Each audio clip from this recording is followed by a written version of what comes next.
Hello everyone, welcome back to my channel. So this video is all about how to get hostel in HNBGU.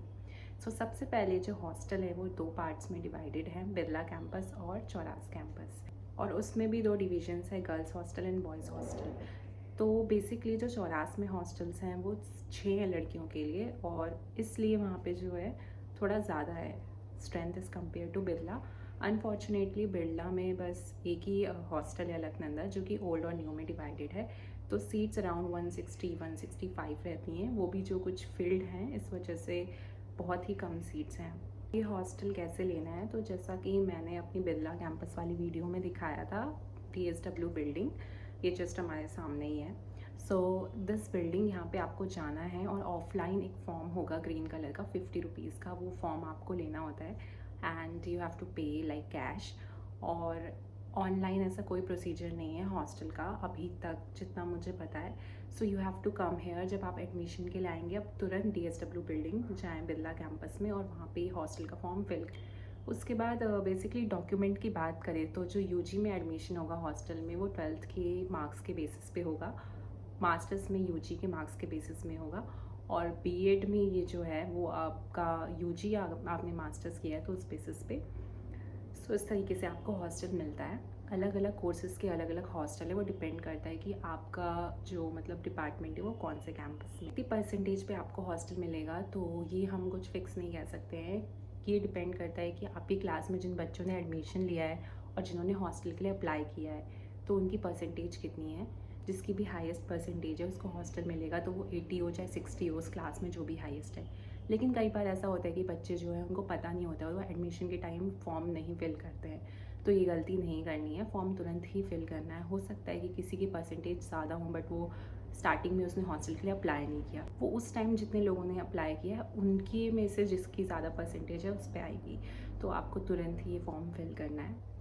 अगर हम बात करें किसको कौन सा हॉस्टल मिलेगा, तो मास्टर्स के लिए सरस्वती और मंदाकिनी दो हॉस्टल है। रिसर्च स्कॉलर के लिए गंगा है और नंदा देवी है गर्ल्स में, और नंदा देवी और गंगा दोनों ही चौरास कैंपस में, और ये मास्टर्स के हॉस्टल भी चौरास कैंपस में ही है। बट बिरला में थोड़ा केस डिफरेंट हो जाता है क्योंकि यहाँ पे एक ही हॉस्टल है, तो यहीं पे आपको मास्टर्स UG रिसर्च स्कॉलर्स एक ही हॉस्टल में देखने को मिलेंगे, और इसमें भी न्यू हॉस्टल ओल्ड हॉस्टल की बिल्डिंग है, तो आपको उस हिसाब से ये मिलेगी।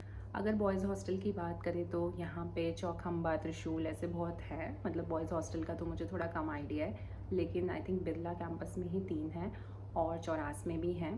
तो वहाँ पे फॉरेस्ट्री का भी स्पेशली एक अलग से बॉयज़ हॉस्टल है ना। अगर हम फ़ीस स्ट्रक्चर की बात करें तो ओवरऑल पूरे साल की हमारी फ़ीस जाती है, जिसमें कि सिक्योरिटी भी होता है, लाइक 4000 समथिंग हमारी फ़ीस थी, जिसमें कि 1000 आपको कोर्स और कॉलेज से मतलब जब आप पास आउट होंगे वो रिफ़ंड आप ले सकते हैं। तो ओवरऑल आई थिंक बहुत ही सस्ता है पूरे साल का ही।